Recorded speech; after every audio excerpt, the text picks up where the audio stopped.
Allah zakat nggak? Allah sholat nggak? Allah haji nggak? Allah umrah nggak? Allah puasa nggak? Tapi Allah sholawat nggak? Berarti sholawat spesial nggak? Di saat seseorang bersolawat, dia sedang satu frekuensi dengan Allah. Itulah fana, lebur dalam cinta. Maka dia bersolawat.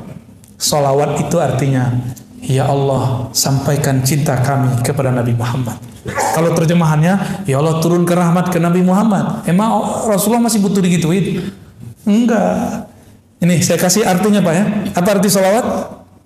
Ya Allah, sampaikan cinta kami kepada Rasulullah Sallallahu Alaihi Wasallam.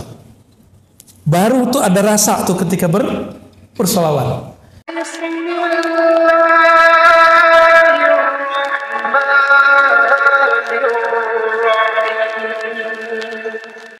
Assalamualaikum warahmatullahi wabarakatuh. Alhamdulillahilladzi anzala al-Qur'an wa huwa al-kitabu alladzi la rayba fihi wa la shakka fihi hudan lil muttaqin alladhina fi sudurihim nurun ala nur. Asyhadu an la ilaha illallah, asyhadu anna Muhammadan abduhu wa rasuluh. Allahumma salli wa sallim wa barik ala nabiyyina Muhammad wa ala alihi wa ashabihi wa li baitihi wa dhurriyyatihi ajma'in. Salatu wassalamu alaika ya Rasulullah. Bapak Ibu yang bukan Allah, sahabat-sahabat jamaah Masjid An-Ni'mah, semoga diberikan nikmat zahir dan batin. Dalam surat Luqman dikatakan, wa asbagha alaikum ni'amahu zahiratan wa batinah. Dan dialah yang melimpahkan kepada kamu nikmat yang zahir, nikmat yang batin. Nikmat yang zahir, badan sehat. Tapi kalau pikiran gak sehat, nyaman gak hidup? Kantong sehat, tapi pikiran galau, gimana? Sama juga. Maka nikmat itu jangan hanya diminta nikmat fulus, minta juga nikmat ruhani kepada Allah Subhanahu wa Ta'ala. Karena harta itu banyak habis, sedikit pasti cukup. Tinggal kalau banyak bersyukur, kalau sedikit ya bersabar kepada Allah Subhanahu wa Ta'ala. Untuk membuka qalbu pikiran kita, mari kita bacakan surah Al-Fatihah. Juga kita kirimkan untuk pengarang kitab ini, Al-Imam Ibn Athaillah Sakandari. Al-Fatihah. A'udzubillahi minasyaitonir rajim. Bismillah. Ya kan.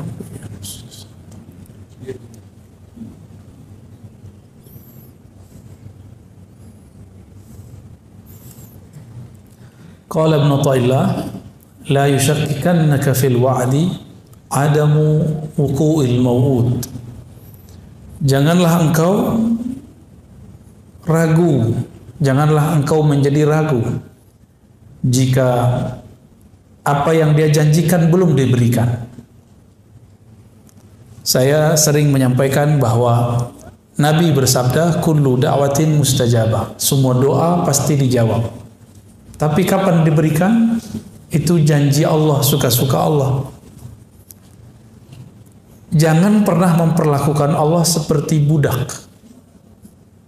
Apalagi memperlakukan Allah seperti anak buah. Minta sekarang, jadi sekarang juga. Allah itu Rabbul Alamin. Rabbun, bahasa Arabnya dapat diartikan tuan, pemilik. Kita justru dimilikinya, bukan kita yang memiliki Allah. Jangan kebalik-balik. Jangan pernah ngomong, aku udah minta gak dikasih. Memang kamu siapa? Ya, saya udah bertahun-tahun minta gak dikasih-kasih. Lalu ya iya, terus kamu siapa? Bisa maksa-maksa Allah. Memang Allah bapaknya, memang Allah anaknya, memang Allah anak buahnya, kan bukan. Kita gak berbuat apa-apa untuk Allah, terus minta-minta sesuatu. Malu. Pilih. Tidak minta dikasih, minta dikasih tapi waktunya suka-suka dia. Pilih mana Pak? Enggak minta. Apa yang harus dilakukan? Tunaikan tuntutannya. Apa yang dituntut dari kita? Wa'bud rabbaka hatta ya'tiyal yaqin. Sembahlah Allah, kenalilah Allah sampai kamu benar-benar yakin. Ya, ada tuh di belakang kan. Kalau terjemahan biasanya yakin diartikan al-maut. Kalau saya enggak, ya, maut udah pasti.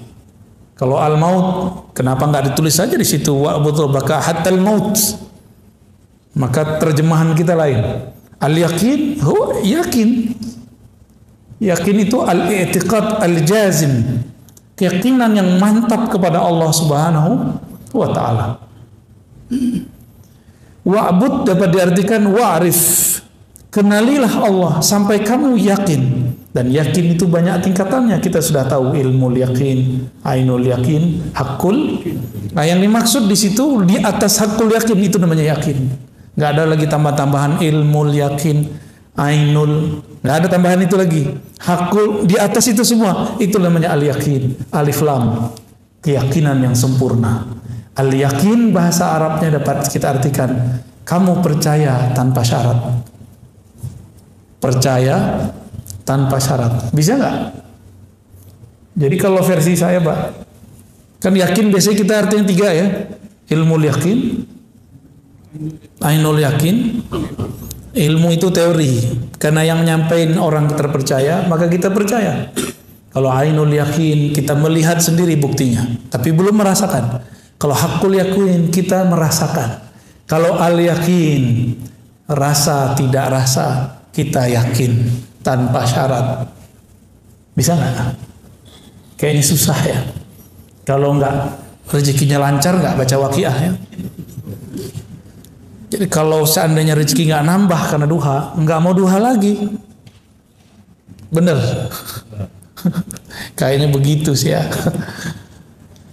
Kenapa semuanya harus bersyarat sama Allah? Allah memberi kita tanpa syarat. Saya mau tanya, kita nyembah Allah untuk untuk kita? Di surat Luqman, bersyukur kepada Allah itu bukan untuk Allah. Linafsih, siapa yang bersyukur kepada Allah kembali ke dirinya sendiri. Jadi Allah nggak butuh kok syukur kita. Jangan GR amat. Ya. La yushakkikannaka fil wa'di 'adabu wuqu'il mau'ud. Janganlah engkau menjadi syak mengenai suatu janji bahwa doa pasti dijawab. Tapi waktunya tidak sesuai dengan apa yang kita ekspektasikan. Wa in ta'ayyana zamanuh, meskipun zamannya sudah jelas. Li'alla yakuna dzalika qadhan fi basiratik. Supaya syak kamu itu tidak memadamkan cahaya mata hatimu. Wa ikhmadan linuri sariratik. Dan dapat memadamkan cahaya dalam sirmu. Jadi ada basirah, ada sarirah. Apa bedanya nih? Ya, ada basirah, ada sarirah. Basirah itu mata batin. Dengan itulah qalbu melihat. Sarirah itu matanya ruh. Dengan itulah ruh berma'rifat. Dua ya, beda ya. Kalau kolbu itu dibuka lagi, ada lagi yang terdalam namanya sir, sarirah. Sarirah itu matanya ruh. Ruh kita memandang dengan itu. Maka kalau disebut ikhmadan linuri sariratik, kamu jika ragu kepada Allah, maka ragumu membuat kamu bodoh. Kebodohan itu adalah padamnya cahaya ma'rifat. Ma'rifat artinya ilmu. Ya. Kita semua sudah tahu Allah tidak pernah melanggar janjinya. Innallaha la yukhliful mi'ad.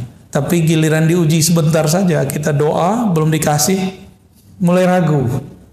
Benar nggak? Padahal doanya nggak sungguh-sungguh juga. Bapak doa tapi pikirannya kemana-mana. Ya, itu nggak sungguh-sungguh namanya. Doa yang sungguh-sungguh itu seperti kita datang kepada seseorang meminta pertolongan kepadanya, kita jaga adab di depan dia. Berani nggak kita datang seseorang, orang bos, kita minta kepada dia sesuatu pakai proposal. Tuan, Bapak, mohon bantu acara kami, masjid kami, atau usaha kami. Tiba-tiba handphone bunyi, berani angkat nggak? Kalaupun diangkat dimatiin, benar nggak? Kalau lagi zikrullah, pikirannya macam-macam. keluyuran, ditarik lagi nggak? Dibiarin aja ya. Nah, itu bedanya kita. Maka wajar, sebenarnya mohon maaf ya, zikir-zikir kita itu nggak ada yang diangkat sebenarnya. Nggak ada Pak, nggak ada khusyuk soalnya. Sholat Bapak tadi itu nggak ada yang diangkat. Tapi karena ada sholawat di situ Allah angkat. Ya. Karena nggak ada yang khusyuk. Orang dari takbir sampai assalamualaikum udah kemana-mana mikirnya. Yakin gak tuh diangkat tuh? Tapi Allah akan pemaaf. Innallaha afuwun ghafur. Allah itu maha pemaaf. Masalahnya mahar maaf itu ada. Bersalawat kepada baginda Rasulullah Sallallahu Alaihi Wasallam. Kita masuk ke hikmah berikut ya.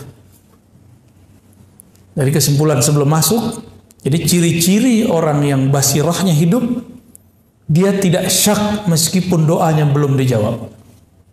Dia tidak syak kalau dia sakit berobat belum kunjung sembuh. Inilah rahasia Nabi Ayub. Nabi Ayub ditegur sama istrinya. Mas Ayub, kira-kira begitu ya. Kamu kan Nabi Allah, kekasih Allah. Orang-orang kalau ada apa-apa minta doa sama kamu. Masa kamu masalah kutilan kulit begitu aja nggak berdoa kepada Allah? Kata istrinya.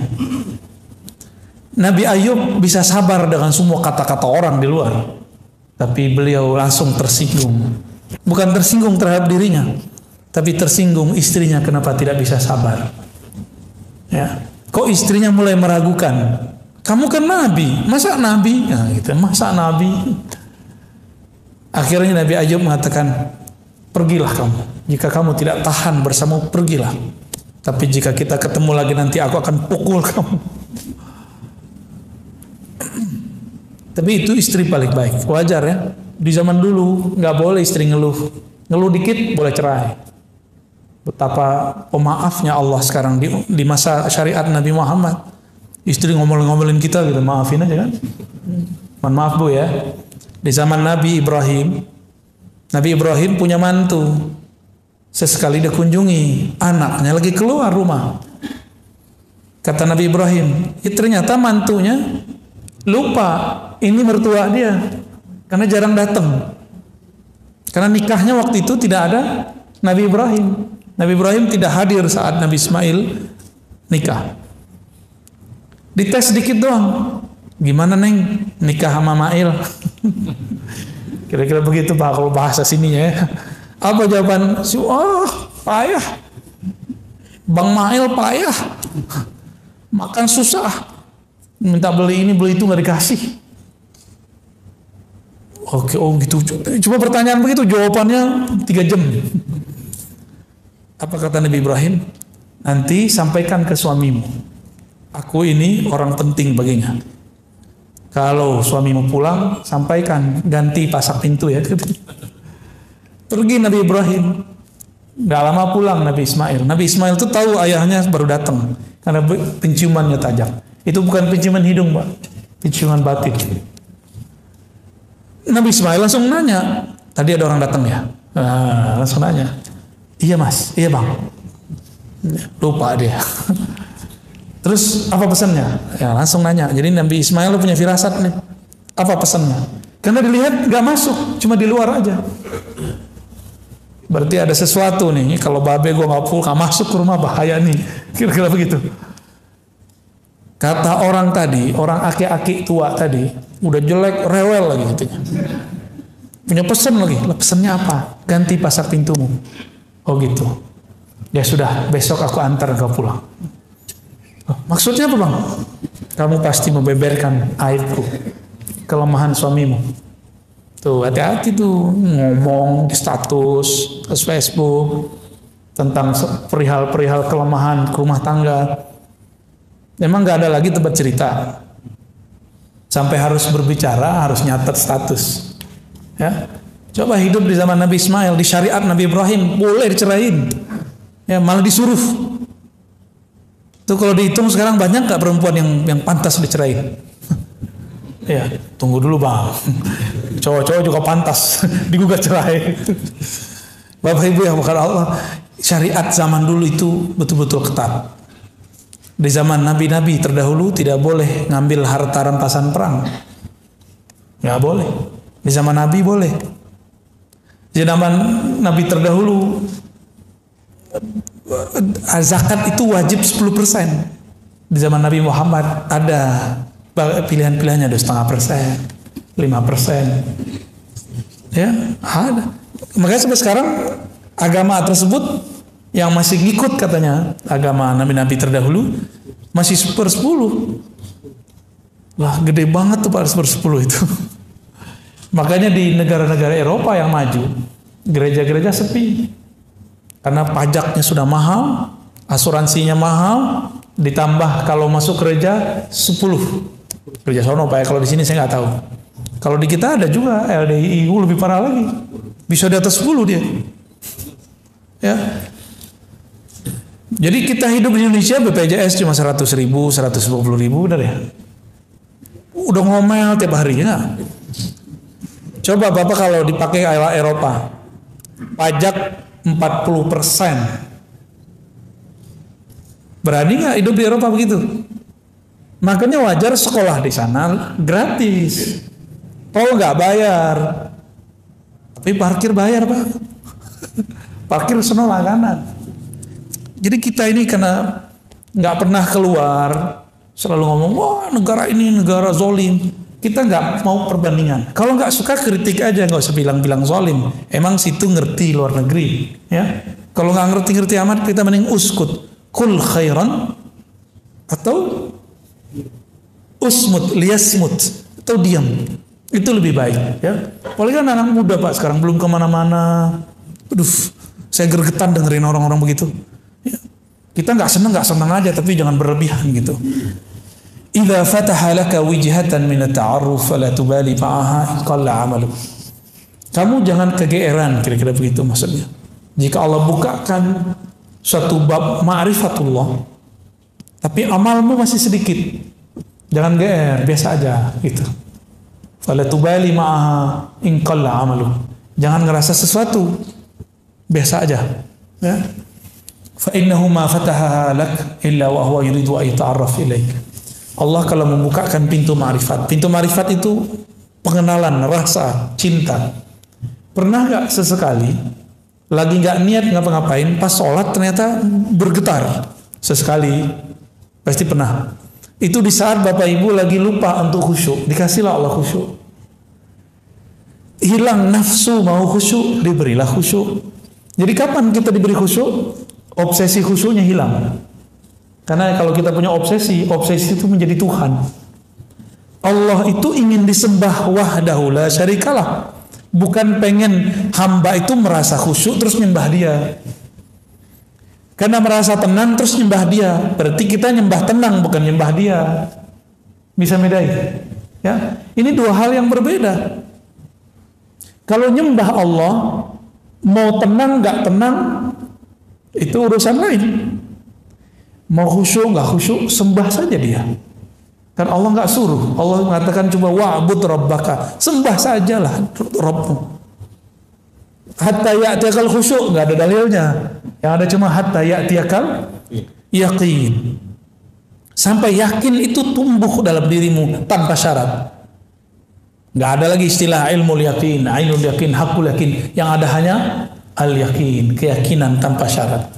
Hakul yakin mesti dites. Kita tes dulu baru kita percaya itu hakul yakin. Kalau al yakin itu makomnya Sayyidina Abu Bakar. Beliau tanpa menguji Nabi dia percaya kalau itu Nabi Muhammad sallallahu alaihi wasallam. Bismillah.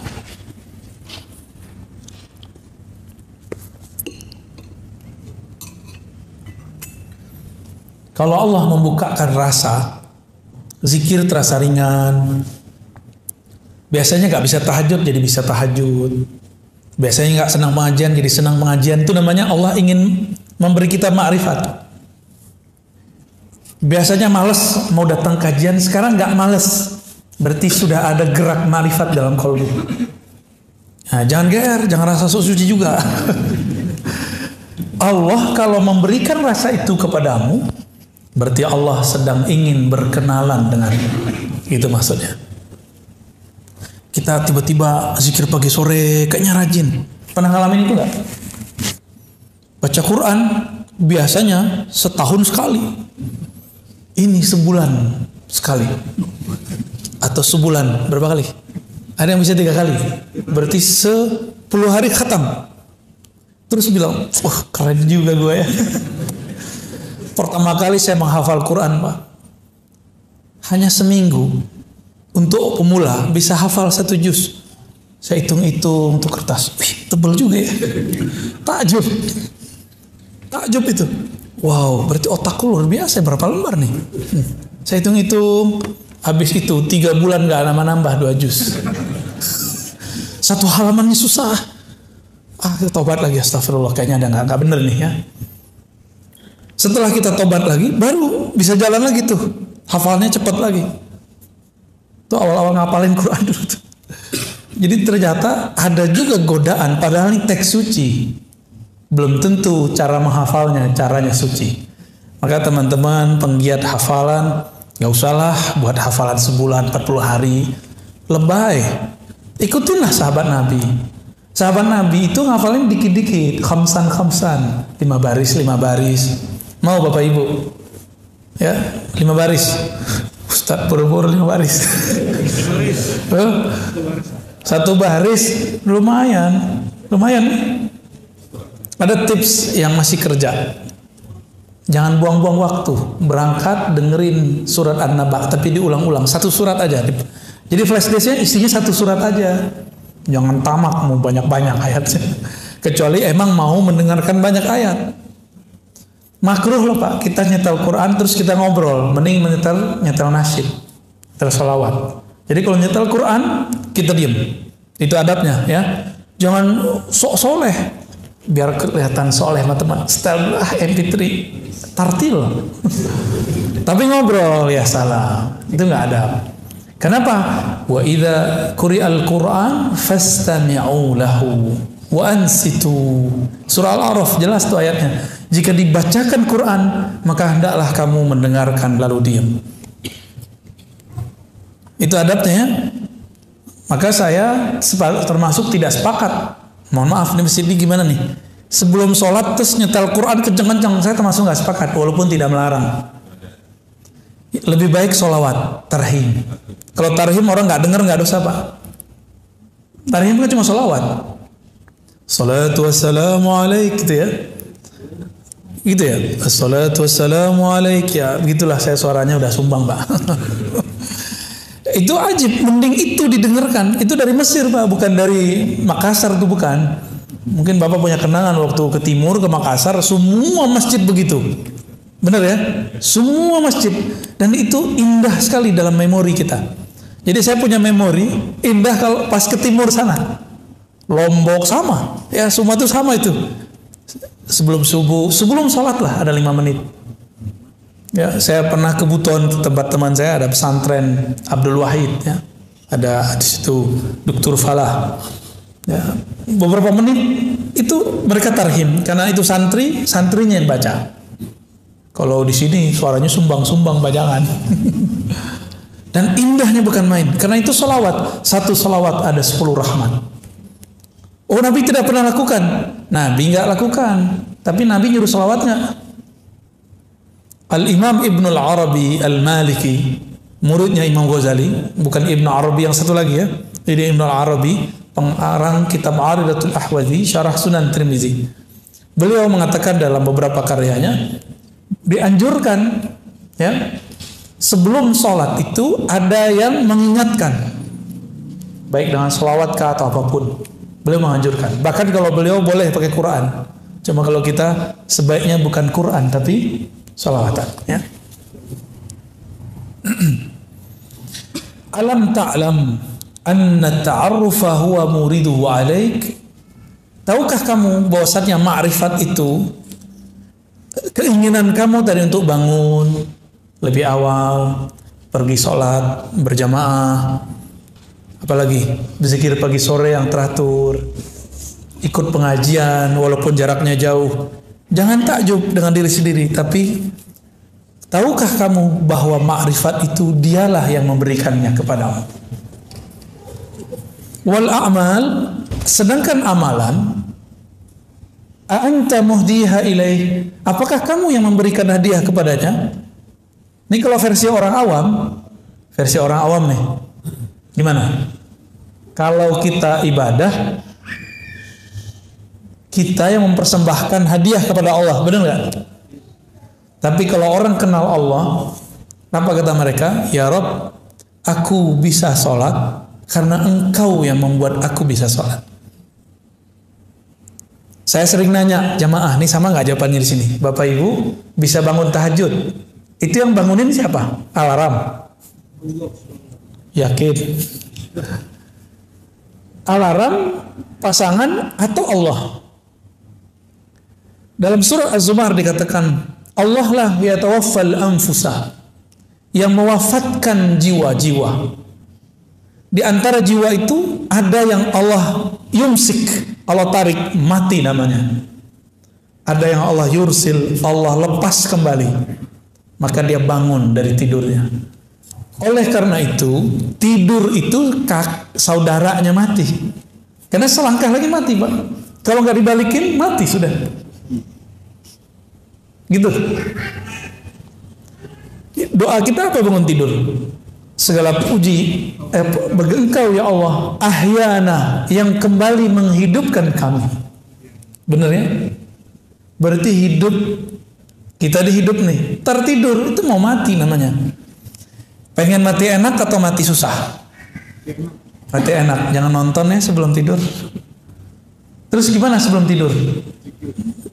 Sebelum tidur tumbuhkan al-yakin tadi. Bisa lewat zikir, bisa lewat pengajian, bisa lewat conditioning di pikiran kita.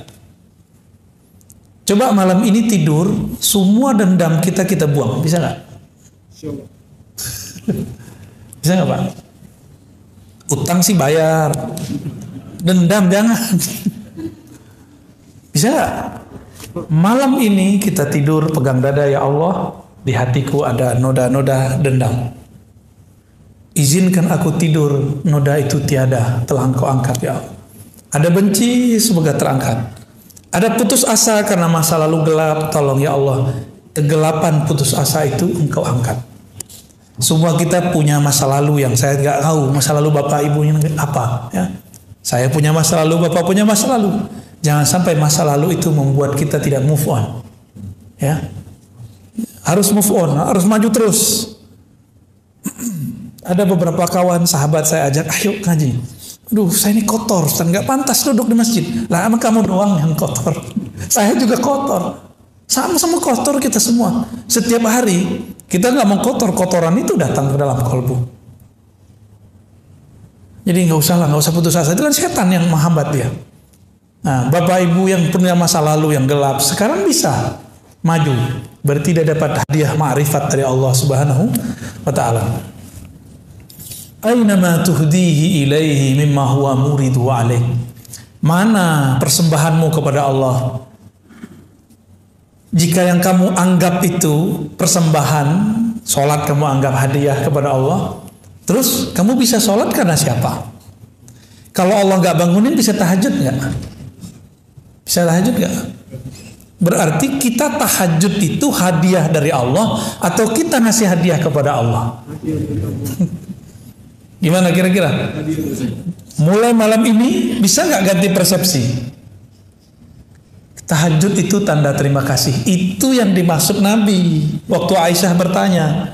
Ini nggak pernah diungkap Pak sebelumnya. Jarang orang mengungkap ini. 1-2 paling kiai kita yang berungkap ini. Karena selama ini kajian hikam cuma di pesantren-pesantren, di majelis-majelis thariqat. Orang nikmat japos berapa kali kirim Fatihah ya. Tembus juga ya. Tapi kita buat kajiannya ya, mohon maaf weekday begini ya. Hari Senin lagi ya. Tapi alhamdulillah. Itu namanya ta'aruf, ma'rifat masuk dalam kolbu. Mau hari apa jadi Ustaz? Nabi ditanya oleh Sayyidatuna Aisyah, kenapa engkau masih sholat sebanyak itu wahai Rasulullah? Sampai kakimu kapalan wahai Rasulullah. Sedangkan engkau diampuni dulu, sekarang dan nanti. Apa jawaban Nabi? Afala an akuna abdan syakura. Apakah aku tidak boleh, wahai Aisyah, menjadi hamba yang berterima kasih kepada Allah? Karena aku dibangunkan malam ini, aku berterima kasih karena dibangunkannya. Aku diizinkan sujud, aku berterima kasih bisa sujud lama-lama. Aku diizinkan masih bisa ngangkat tangan. Allahu Akbar. Di saat orang masih ngorok. Jadi Bapak bisa hidup, datang sekarang, jangan kayak dulu, katakanlah hati terima kasih ya Allah. Di saat teman-temanku istirahatnya adalah tidur atau main handphone atau nonton, Engkau gerakkan aku beristirahat dengan cara mendengarkan hikmah-hikmah dari walimu. Al-Imam Ibn Athaillah As-Sakandari, waliullah di zamannya, kutub bahkan Al-Ghaus. Ya. Maka beliau kasih pertanyaan, wa aina ma tuhdi ilaihi mimma huwa muriduhu alaik. Itulah kata-kata Nabi. Apakah aku tidak boleh bersyukur? Apakah aku tidak boleh berterima kasih kepada Allah SWT? Saya jelasin begini Pak, bukan saya yang pinter Pak. Jangan salah paham ya. Bukan saya yang pinter. Saya bisa menjelaskan begini karena saya dulu mau khidmah kepada guru-guru saya. Maka Allah kasih hadiah ini. Jadi ini hadiah dari Allah, bukan saya yang menghadiahkan ke Bapak. Ya. Maka nanti kalau ada yang bisa baca kitab, bawa kitabnya ke sini Pak. Jadi ngaji, lihat walaupun terjemahan, baca aja. Siapa tahu ada umur, ya, bisa mengajarkannya, ya. Amin. Kalau enggak bisa ngajarin dia orang, ini di rumah kita. Siapa tahu, ya. Jadi gimana? Masih berani minta pahala? Saya malu meminta pahala kepada Allah. Ya, pahala itu bahasa Sanskerta berarti balasan. Berani minta balasan dari Allah? Ibarat gini, saya minjem mobil Bapak. Saya pinjam nih mobil Bapak hari ini. Pulang-pulang bersih, terus saya bilang, mana bayarannya Mas? Ya, saya minjem, terus saya minta bayaran dari pinjaman itu. Waras nggak? Jadi sebenarnya banyak orang beribadah tuh belum sampai babul yakin. Kalau dibilang nggak waras termarah Pak ya.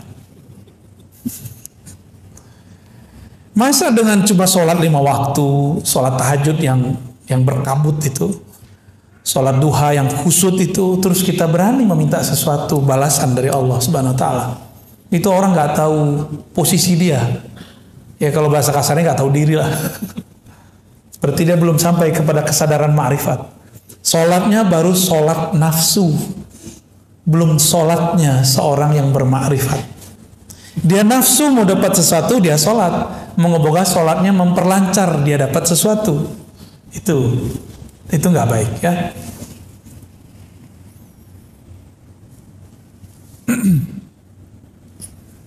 Saya tanya lagi, masih berani minta pahala? Gimana? Paham nggak saya ngomong apa dari tadi? Paham ya? Hikamnya berat Pak, tapi insya Allah saya bahasakan bahasa ringan. Apa yang kita lakukan dari ibadah, zikir, belajar, semuanya adalah hadiah ma'rifat dari Allah. Karena itu hadiah darinya, pantaskah kita selesai menerima hadiah terus minta hadiah lagi?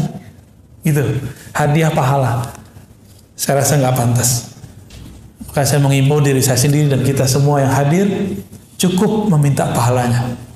Maka benarlah imam-imam kita mengajarkan sholat, lalu selesai sholat bacanya lillahi astaghfirullahaladzim. Sebelum sholat membaca astaghfirullah, asyhadu an la ilaha illallah, asyhadu anna rasulullah, usolli fardal maghribi atau fardal isya'i, bla bla bla bla, belakangnya lillahi ta'ala. Itu wajar supaya nggak minta macam-macam ya. Kalau masih minta macam-macam berarti belum dapat ma'rifat, baru dapat amal. Gitu. Jadi kalau kita buat dua tuh model cara orang beribadah ya. Ini banyakannya pegangan nih Pak. Allah Subhanahu wa taala, ini kita buat ilustrasi. Ini bukan Allah, ini hanya nama yang menunjukkan tentang Allah. Allah menurunkan ma'rifat. Apa yang diturunkan? Biar kepalanya tengong dikit Pak. Ma'rifat. Bentuk ma'rifat itu apa? Ilmu dulu. Ilmu apa lagi? Ibadah ya. rajin, kira-kira gitulah. Nah, ini muncul nih. Kepada siapa turun? Abdun, kepada hamba Allah Subhanahu wa taala. Kalau itu turun, maka si hamba dapat sholat. Dia rajin sholat, dia ngaji, dia ibadah. Bapak sedekah, itu harta dari siapa? Masih meminta pahala. Betul, Allah mengatakan satu kali ngasih, 1 kali 700, benar nggak? Ini yang ikhlasnya lumayan. Kalau ikhlasnya kurang, 1 kali 10, ini standar. Ikhlas nggak ikhlas ini dapat 10. Maka orang non muslim, kalau dia suka memberi, dia dapat 10 keberkahan, walaupun dia non muslim. Tapi kalau dia percaya kepada Allah, langsung naik 700. Tapi kalau dia tidak bersyarat al-yakin, 1 kali tak terhingga. Pilih mana Pak? Nah, si hamba ini ketika dia sholat, jika dia sudah faham bahwa ini ma'rifat, bagi dia bukan memberi hadiah kepada Allah, tapi dia sedang ibadah itu. Kalau si hamba datang kepada Allah disebut dengan ubudiyah. Apa arti ubudiyah? Penghambaan. Itu artinya, bukan ibadah. Penghambaan. Jadi sholat itu bukan lagi untuk minta pahala.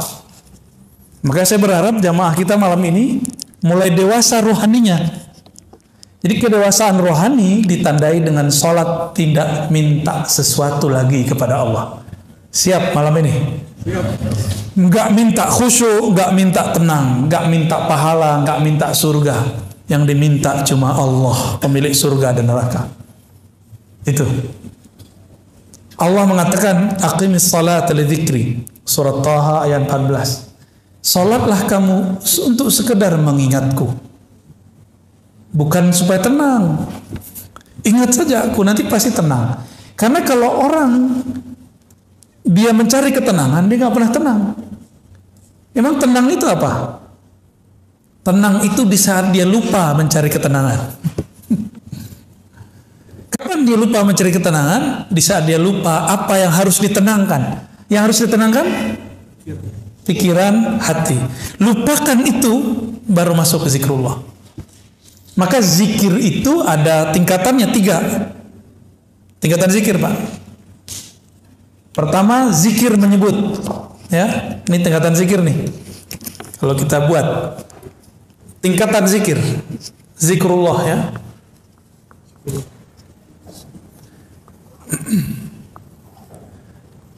Nah, yang paling bawah itu nyebut. Sebut aja dulu, mau 100, mau 2000, sebut aja dulu. Lalu zikir tingkat kedua apa? Ingat. Nah, kalau ingat itu kolbu yang main. Ya, ini kalau ini di lisan. Kalau ini di kolbu. Kalau ini dia bahkan lupa dengan kolbunya. Nah, inilah zikir ruh. Zikir ruh itu ma'rifat. Mengenal Allah. Pernah nggak Bapak nyebut-nyebut seseorang, tapi kita belum kenal, baru tahu di sosial media. Ternyata dia di samping kita. Pernah nggak? Karena belum kenal. Ada orang udah kenal sama dia, biasa aja. Nggak perlu nyebut-nyebut. Ya, kita sebut-sebut dia. Ya. Bapak ini kalau sesekali ketemu orang, minta foto sama orangnya. Tapi kalau udah sering ketemu, minta foto nggak? Enggak, udah ada fotonya di kolbu. Ya, nggak perlu minta begitu.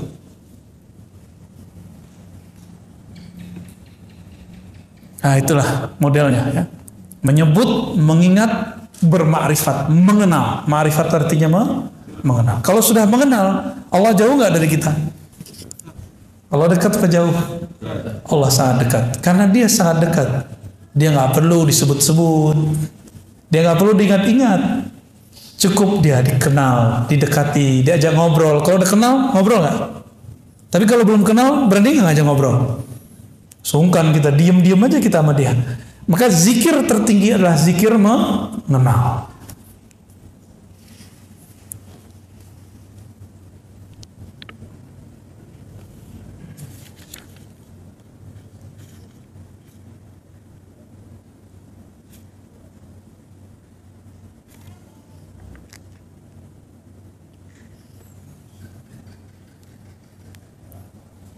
Di sini ada beberapa penjelasan panjang ya. Tapi kalau saya bacain penjelasannya, hikmahnya nggak banyak dapat, Pak. Kita cukupkan ya. Hikmah baru aja lagi. Ya. Hikmah keberapa nih? 6. Udah 6 ya? 8 apa 6? Tadi 1, 2, sekarang yang ketiganya. Ya, hitung aja Pak ya. Tanawwa'at ajnasul a'mali litanawwu'i waridatil ahwali. Tanawwa'at, bermacam-macam jenis amalan, ajnas, jenis. Jadi jenis itu dari bahasa Arab. Jinsun, jins. Pakai jeans nggak Pak? Itu beda lagi ya. Jeans itu bacanya ya. Kalau ini jinsun, jim nun sin. Jenis bahasa Indonesia. Genus dalam bahasa pengetahuan lama ya. Tanawwa'at. Kenapa bermacam-macam amalan itu? Kenapa amalan itu nggak kayak malaikat? Malaikat itu yang sujud aja. Ada malaikat itu dia kalau ibadah dari awal penciptaan itu cuma ruku. Nabi ditanya, wahai Rasulullah, apakah zikir yang paling utama? Apa kata Nabi? Zikir yang paling utama adalah yang paling utama dibaca oleh malaikat di langit. Subhanallah wa bihamdi, subhanallahil azim. Yang tadi Bapak baca ya. Subhanallah wa bihamdi, subhanallahil azim. Jangan pakai terjemahan, pakai makna dari saya. Subhanallah, sungguh hebat engkau ya Allah. Wa bihamdi, engkau maha terpuji ya Allah. Subhanallah, subhanallah bihamdi, subhanallahil azim. Sungguh hebat engkau ya Allah, engkau maha agung ya Allah. Itu maknanya. Kalau kita menerjemahkan maha suci, kayaknya ada yang perlu disuci-sucikan. Emang Allah butuh disucikan? Enggak. Jadi terjemahan ini kan terjemahan masa lalu. Abad-abad tahun 1600, berarti abad 17 ya. Oleh Syekh Abdul Rauf As-Singkili, subhana itu diartikan maha suci. Ini harus direvisi, karena di zaman itu maha suci itu artinya maha hebat kalau versi kita sekarang. Nah, jadi harus diganti tuh istilahnya. Di zaman itu orang ngerti maksud maha suci. Di masa sekarang maha suci itu terjemahannya adalah maha hebat. Ya, dari mana kita tahu? Bapak kalau ketemu orang Arab yang benar Arabnya, kalau dia melihat sesuatu yang menakjubkan dia bilang subhanallah, gitu. Ya. Melihat yang cantik sekali atau gagah sekali itu dibilang subhanallah, gitu.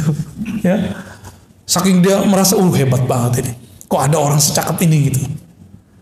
Atau dia menyaksikan suatu kejadian yang di luar logika dia akan ngomong apa? Subhanallah. Itu orang Arab.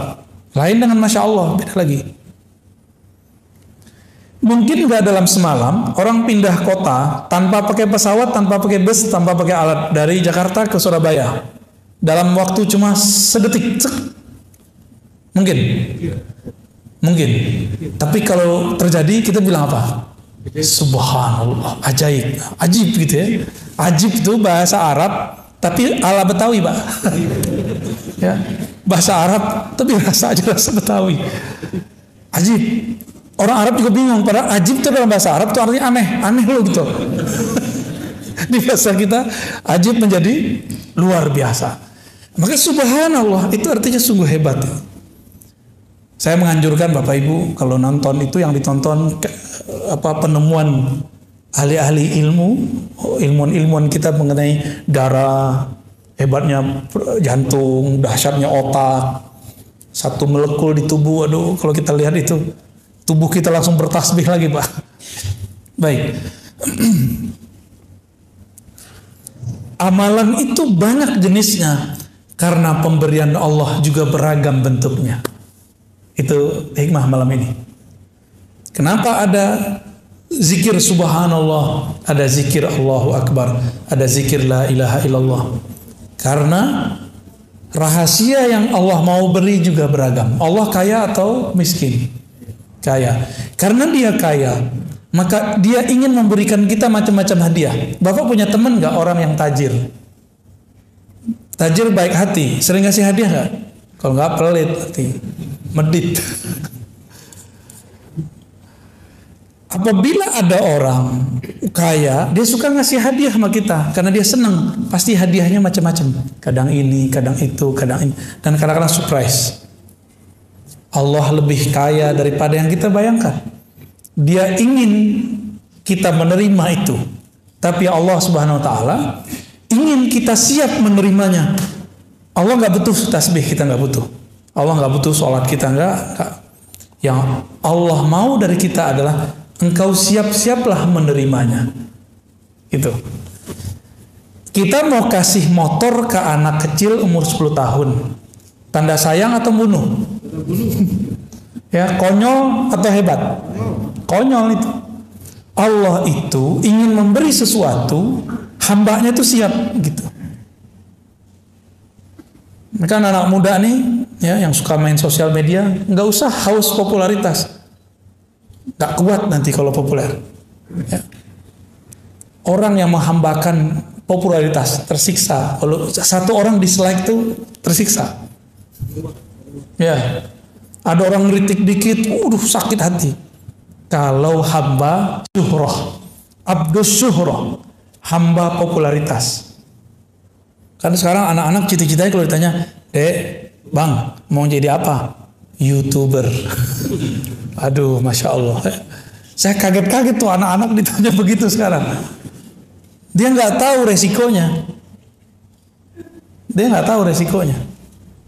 Orang kalau sudah terkenal dengan satu brand, dia harus memaksakan dirinya seperti itu. Dan itu sandiwara yang paling menyiksa diri. Bapak tahu orang yang nyanyi pop, yang umuran Bapak itu loh Pak? Ya, bukan yang di Indonesia. Kan ada tuh yang orang Palembang tuh siapa namanya? Yang pernah di TVRI terus dipecat. Bukan, masih hidup. Siapa namanya gitu? Itu kan keluarga musisi segala macam. Itu terkenalnya ngepop, tapi di rumah ngedangdut Pak.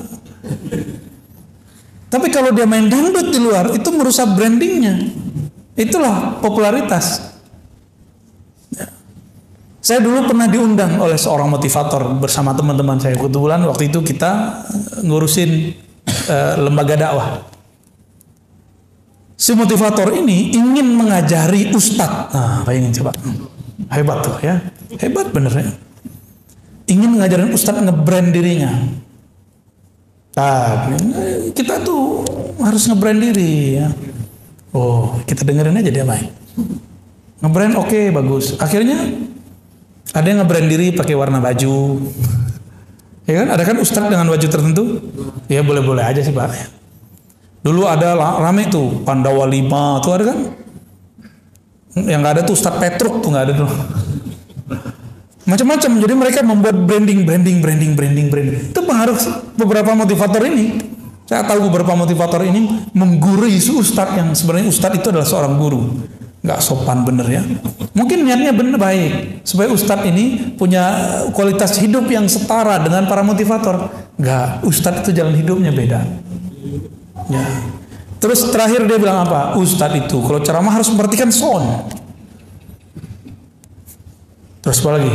Harus bertarif. Waduh. Itu teman-teman saya yang ikut rata-rata rusak karena sifat motivator. Ya beda Pak. Kalau ustadz tuh dengan motivator tuh beda. Ustadz tuh dia ngomongin Allah sama akhirat. Walaupun dia butuh duit dia nggak boleh ngomong. Ya nggak boleh dia ngomong. Itu brandnya tuh Allah. Semua brand itu Allah udah.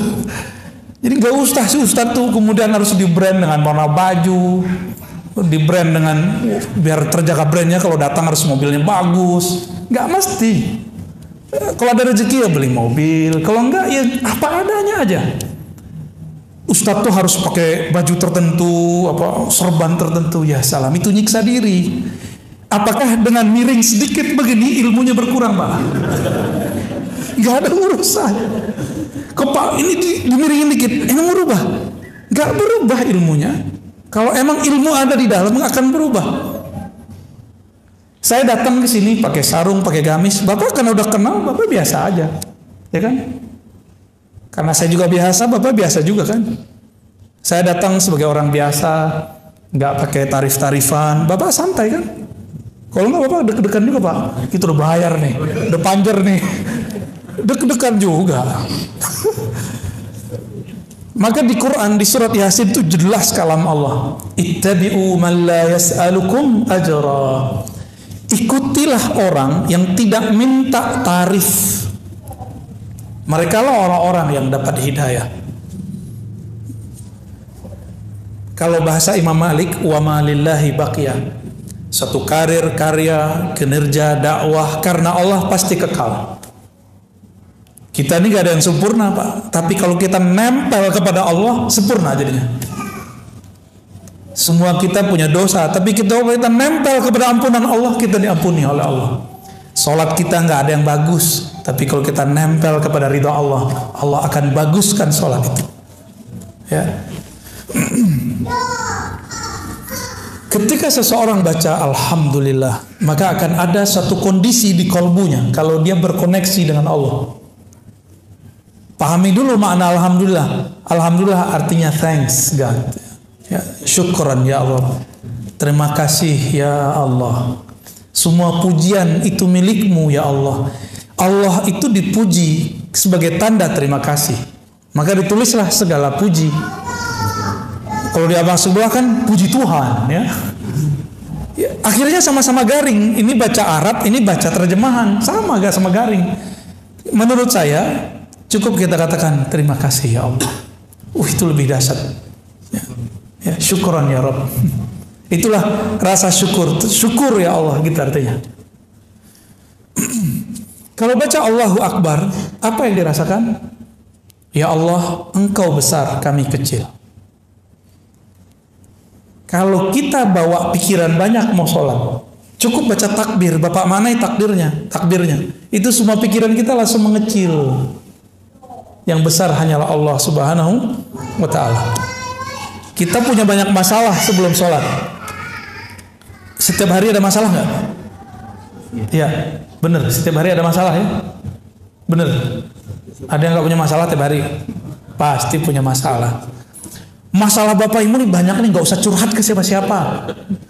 Ya, nggak usah curhat ke ustadz, nggak usah curhat ke teman, nggak usah curhat kepada.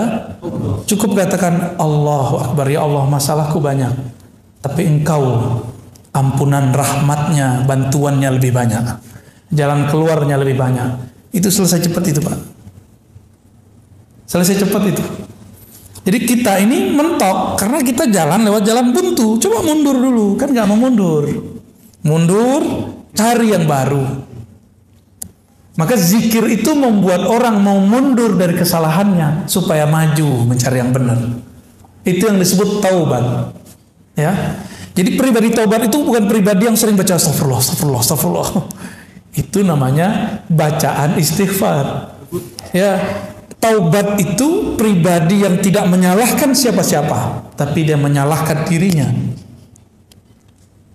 Dia ketemu pakai GPS salah GPS nih. Ya bukan begitu. Kenapa dia nggak mau nanya sama orang? Ini kan udah tahu ada orang, nanya ke GPS. Apalagi zikirnya, sholawat. Sholawat itu mencakup zikir-zikir yang ada. Jadi kalau saya sholawat, Bapak Ibu, Bapak sholawat, itu tadi zikir kita yang tadi kebawa semua sama dia. Kenapa? Saya mau tanya Pak, sholat kita zakat ya. Allah zakat nggak? Allah sholat nggak? Allah haji nggak? Allah umrah nggak? Allah puasa nggak? Tapi Allah sholawat nggak? Berarti sholawat spesial nggak? Di saat seseorang bersolawat, dia sedang satu frekuensi dengan Allah. Itulah fana, lebur dalam cinta. Maka dia bersolawat. Solawat itu artinya, ya Allah, sampaikan cinta kami kepada Nabi Muhammad. Kalau terjemahannya, ya Allah turunkan rahmat ke Nabi Muhammad. Emang Rasulullah masih butuh digituin? Enggak. Ini saya kasih artinya Pak ya. Apa arti solawat? Ya Allah, sampaikan cinta kami kepada Rasulullah Sallallahu Alaihi Wasallam.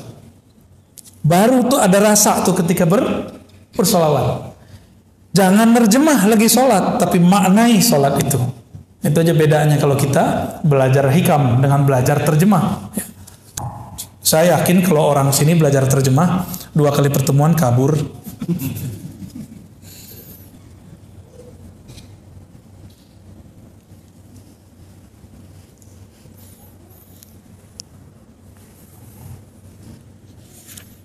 Kata pensyarah kitab ini, saya bacakan biar berkah juga ya, Imam Ibnu Abbad. Kata beliau, setiap zikir ada waridnya, ada hadiahnya. Setiap amalan ada hadiah rahasia yang tersimpan di dalamnya. Apakah warid itu? Ma yaridu 'alal qulubi minal ma'arifir rabbaniyah wal asrarir ruhiyah. Warid itu adalah suatu kondisi rohani di mana kolbu mendapatkan makrifat dari Allah dan rahasia-rahasia darinya. Ketika Bapak sujud, rasanya apa? Kepala pegel. Itu doang. Imamnya kelamaan nih, gitu. Berarti belum dapat asrarnya. Tapi Bapak sujud, terus terasa, ya Allah, kepalaku sekarang di titik terendah di bumi. Bahkan dia lebih rendah daripada tempat buang air besarku. Yang kita bedak-bedakin tiap hari itu ya Bu ya. Ini mas-mas ini pakai bedak kan nih. Nggak usah lah, cukup istri kita aja yang cantik ya. Kita nggak usah jadi cowok cantik ya. Rawat sih boleh, tapi jangan bikin riuh untuk badan sendiri. Laki-laki itu nggak usah begitu ya.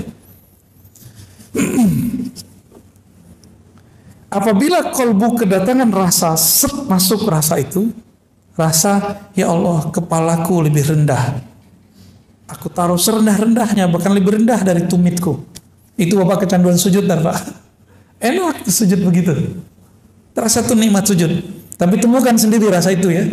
Tadi itu kunci-kuncian yang kita kasih. Jadi kalau zikir, saat sujud, itu yang kita rasakan. Jangan ngayal kemana-mana. Nabi kasih benefit. Aqrabu ma bainal abdi wa rabbih fi sujud. Itu benefit. Sedekat-dekat hamba kepada Allah lagi sujud, ya, maka berdoalah kepada Allah. Kan begitu di hadisnya. Nabi kasih jalan kalau orang masih mau doa. Tapi sujud yang sebenarnya masih perlu doa nggak? Nggak perlu lagi doa. Sujud itu sudah di dalamnya doa, ya. Karena Nabi setiap kali memintakan syafaat kepada Allah untuk kita, Nabi sujud dulu. Jadi nanti di akhirat Bapak Ibu, Nabi itu makhluk paling sibuk. Dia nggak sempat mikirin diri sendiri, nggak sempat mikirin siapa-siapa dalam dirinya. Yang dipikirkan ummati. Setiap kali mau lewat itu ada datang orang cari, wahai Rasulullah bantulah kami, wahai Rasulullah bantulah kami. Di tangannya sudah ada daftar orang yang dia mau bantu. Itulah kekasih-kekasihnya. Ulama-ulama pewaris ilmunya, mewarisi sifat-sifatnya. Tidak hanya mewarisi serban dan jenggotnya, tapi juga mewarisi karakter-karakter rahmatnya. Itu ditandain nama Rasulullah tuh. Lalu sahabat bertanya, wahai Rasulullah, bagaimana cara engkau nanti tahu bahwa itu adalah umatmu, sebanyak itu umat? Jawaban Nabi, aku mengetahuinya dari ghurran muhajjalin, dari pancaran bekas wudu. Wudu itu isinya apa? Cuci-cuci muka? Bukan. Wudu itu membersihkan zahir, mensucikan batin. Sebagaimana Allah memandang kolbu manusia, maka di akhirat Nabi diizinkan memandang kolbu manusia. Ya. Kalau di dunia Nabi tahu, dikasih tahu isi hati orang, tapi nggak boleh berhukum. Itulah yang terjadi ketika ada orang bapak Khawarij datang, Nabi nggak bolehin bunuh karena dia belum menunjukkan kekasarannya. Jadi kelompok ekstrem nih sekarang kalau dia belum kasar, kita belum boleh main tangan Pak, belum boleh main tangkap. Tapi kalau dia sudah menyiapkan bom, mau membunuh, Masya Allah, itu boleh. Dan kita meridhoi kalau ada polisi, bagian tertentu di polisi melakukan itu. Itu penyelamatan bagi kita. Ya, penyelamatan bagi negara ini. Bapak mau nanti buat maulid di bom orang? Mau nggak ntar? Ya. Nah, maka kelompok-kelompok ini sekarang muncul itu diberangus oleh salah satu perangkat kepolisian. Kita doakan mereka supaya tetap tulus kepada Allah Subhanahu wa taala ya. Salat ada rasa di situ, ada rahasia. Zakat ada lagi rahasianya. Ada nggak di antara kita datang ke orang susah terus ngasih langsung? Ada nggak? Kalau ada, ngerasain nggak merindingnya waktu dia berdoa? Senangnya bukan main. Nanti cobain Pak ya. Jangan sombong ngundang-ngundang fakir miskin ke rumah. Saya itu paling nggak suka tuh ya. Mohon maaf Pak kalau pernah melakukan. Bapak belagu itu namanya. Dia udah miskin, udah yatim piatu, udah susah. Dia harus menghancurkan egonya lagi untuk datang ke rumah kita. Terus kita kasih amplop, belagu amat. Kayak bakal kaya selama-lamanya aja ya. Kalau bener mau ngasih, datang ke mereka. Atau ajak mereka kemana. Jangan bawa mereka ke rumah kita. Kecuali Bapak mau ajak mereka, yuk nginep sehari semalam di rumah saya. Rasain nikmat ini rumah gede gitu misalnya. Kalau gitu nggak apa-apa. Datang pengen sukses, minta doa, ngasihi cuma 500.000. Pengen dunia akhirat, ya salam. Apalagi hafiz-hafiz Quran, cemen aman antum, mau cuma dibayar 500.000 terus khataman di situ, ya salam ya. Terlalu rendah itu Quran khataman begitu. Kalau mau khataman, khataman aja ya. Jangan cuma dengan duit-duit segitu kemudian kita merusak waridnya. Jadi apa yang membuat zikir-zikir amalan ini terhambat? Jadi sir dari Allah mau turun, rahasia dari Allah mau masuk ke dalam kolbu, tapi terhalang. Karena di kolbu kita paling dalam, kita meniatkan amal itu bukan untuknya. Gitu.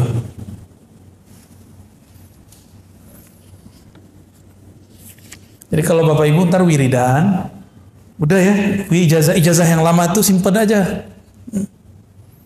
Zikir biar kaya tuh simpen Pak. Apalagi zikir mahabbah simpen udah nggak usah. Zikir buat sakti simpen nggak usah lagi. Sekarang zikir yang biasa, lalu katakan aku berniat menyebut Engkau ya Allah karena Engkau layak disebut.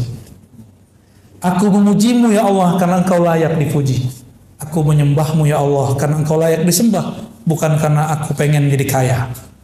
Aku baca surah Al-Waqiahmu ya Allah karena Engkau layak ayat-ayatmu dibaca, bukan karena pengen usahanya lancar. Bisa nggak begitu? Itu baru tasawuf. Jadi tasawuf itu bukan wiridan untuk sesuatu ijazahan, mahar, bukan, itu bukan tasawuf. Itu pseudo tasawuf. Ya, tasawuf palsu. Tapi boleh nggak? Ya boleh, silakan. Cuma ta'idtum, ta'bad, selamat lelah. Ya. Nih, ini saya kasih contoh Pak. Ini kan pengalaman saya sendiri. Saya baca surat tertentu, ayat tertentu, dengan angka tertentu, supaya saya dapat rezeki besok. Atau besoknya lagi. Udah selesai semua wiridannya ribuan. Sampai nggak ngantuk-ngantuk, nggak tidur-tidur dan kita ngantuk-ngantuk. Ditunggu besok, nggak datang-datang batu rezeki. Capek kan? Capek. Padahal simpel aja, nggak usah wiridan. Besok bangun silaturahmi, datangin ahlinya, datangin orangnya, jadi. Ini malah pakai wiridan, nggak nyambung. Zikir itu senjatanya murid, betul. Tapi kalau orang sudah arif, senjatanya bukan wiridan, senjatanya kenalan, ma'rifat. Ya. Kan biasanya sering tuh datang ke kiai, Pak Kiai, ajarin dong doa supaya kaya gitu. Udahlah itu nggak usah lagi ya. Pak Kiai, saya mau merantau nih, kasih dong doa penjagaan diri. Nggak usah lah itu. Ya. Nggak enak itu, nggak enak ya. Ntar kalau bilang amarkan itu kita curiga terus sama orang. Bapak Ibu yang melakukan Allah, udah jam 9 ya.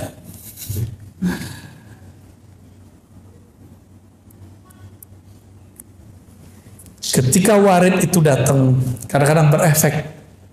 Ada orang tuh tiba-tiba rajin ibadah.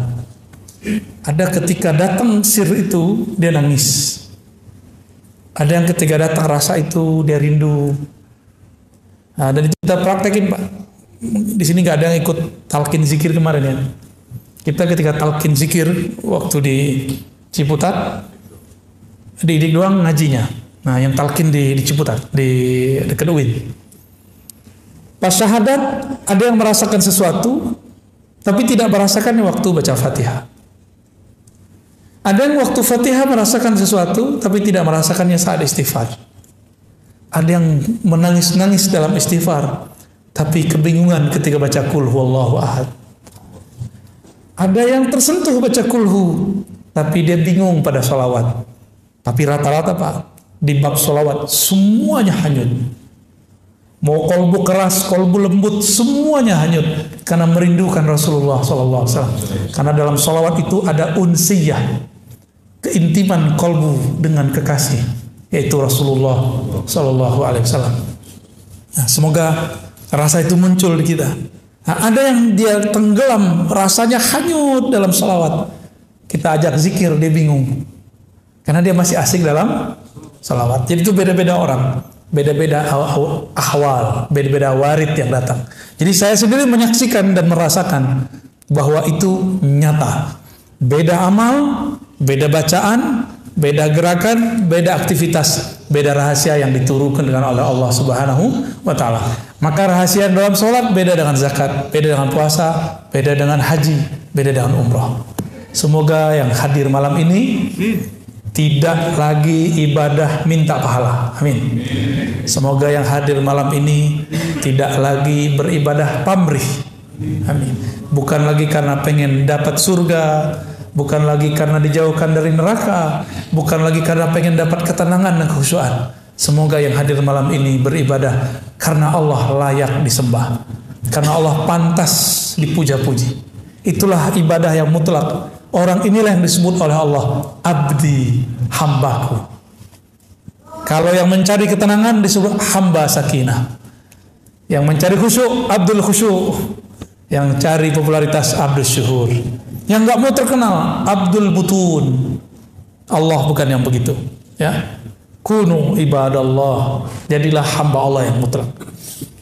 Barangkali ada 10 menit mau tanya jawab, silakan. Ya, ya, silakan. Dari mana dulu? Kita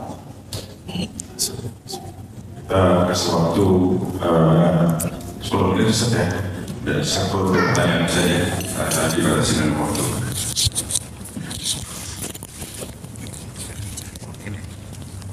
Oke. Assalamualaikum warahmatullahi wabarakatuh. Terima kasih Bu ya. Semoga sehat terus Bu ya. Amin, amin ya Rabb. Saya anggap Buya itu adalah guru saya. Terus guru, karena saya juga nggak punya guru. Terus saya ingin menceritakan spiritual saya Buya. Dan waktu kemarin saya udah 2 kali, dan terakhir kemarin itu berkat Buya saya amalkan sholat witir itu wajib. Pertama kali ngaji itu sholat witir wajib. Jadi sholat witir saya adalah sebelum tidur.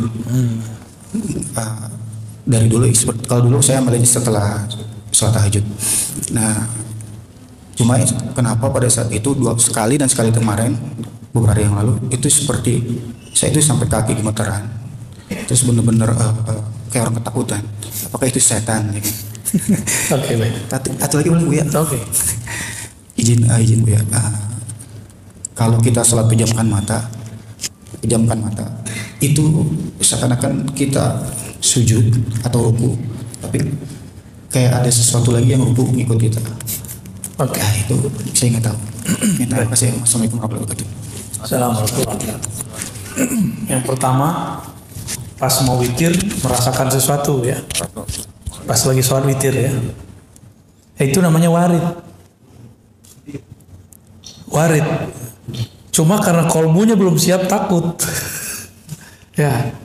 Tapi kalau kolbunya siap itu nggak akan takut. Nah ini ada tips dalam hadis Abu Daud ya, amalkan ya, supaya nanti kalau mau witir sama aja, mau sebelum tidur atau setelah tahajud sama. Dalam hadis Abu Daud diajarkan kalau mau qiyamul lail bacalah 10 kali subhanallah, subhanallah wa bihamdi, atau subhanallah aja 10, alhamdulillah 10, Allah akbar 10, la ilaha illallah 10. Itu namanya conditioning. Jadi biar kolbunya siap untuk merasakan nikmatnya sajian tahajud, sajian witir, hidangan-hidangan aurat, maka berzikir sebelum kita qiyamul lail, berzikir sebelum witir. Ya. Apa tadi? Subhanallah, alhamdulillah, masing-masing. Jadi jangan subhanallah, alhamdulillah, bukan. Subhanallah, subhanallah, subhanallah, subhanallah, begitu ya. Alhamdulillah, alhamdulillah, alhamdulillah. Ayo terus, Allahu Akbar, la ilaha illallah, la ilaha illallah, 10 kali. Rasakan Pak, nanti sholatnya akan lebih stabil. Nanti takutnya hilang, insya Allah ya. Saya ijazahkan cara mengamalkannya. Tafadhol ya. Di hadis Imam Bukhari, Muslim itu ada yang versi mirip, tapi amalannya beda. Intinya sama ya. Wallahu a'lam bishawab. Assalamualaikum. Saya pada pertanyaan yang pertama. Dari mana Pak? Saya dari Ciledug, Komplek Panila Permai. Nama saya Muhammad Yunus. Pertanyaan saya yang pertama tadi dibilang apapun yang kita lakukan ibadah adalah makrifat kepada Allah. Termasuk apa yang dibilang Buya tadi bahwa seandainya kita mendapatkan sesuatu spesial dari Allah itu adalah makrifat. Terus apa bedanya dengan hidayah? Yang kedua, saya terus terang sebelum subuh selalu melakukan sholat sunat hajat 2 rakaat. Dan lagi-lagi tadi Buya mengatakan bahwa apa yang kita lakukan semuanya ibadah termasuk sholat. Jangan pikirkan segala hajat kita, yang kita pikirkan adalah langsung saja kepada Allah. Bagaimana kaitannya dengan sunat hajat yang sering kita lakukan? Terima kasih semua. Ya, nah yang pertamanya saya lupa lah. Ingatnya hajat dulu ya. Sholat hajat itu sebenarnya diperdebatkan oleh ahli fikih. Yang ada itu sebenarnya sholat himmah. Idza hamma ahadukum, jika seseorang kamu punya keinginan. Atau hamma berarti punya urusan. Itu arti hamma. Hadis Abu Daud, hadis Tirmizi juga ada, tapi yang saya ingat nih hadis Abu Daud. Lalu dikatakan di situ, fa'asbihil wudu, salatlah 2 rakaat, sempurnakan wudumu, falisalli rakaatain, salat 2 rakaat. Lalu faliyatullah, doalah kepada Allah. Coba lihat doanya, ternyata itu doa yang kita sebut doa istikharah. Jadi doa salat hajat itu isinya doa istikharah. Coba lihat inti salat istikharah, bukan memaksa Allah, bukan mengajukan permintaan kepada Allah.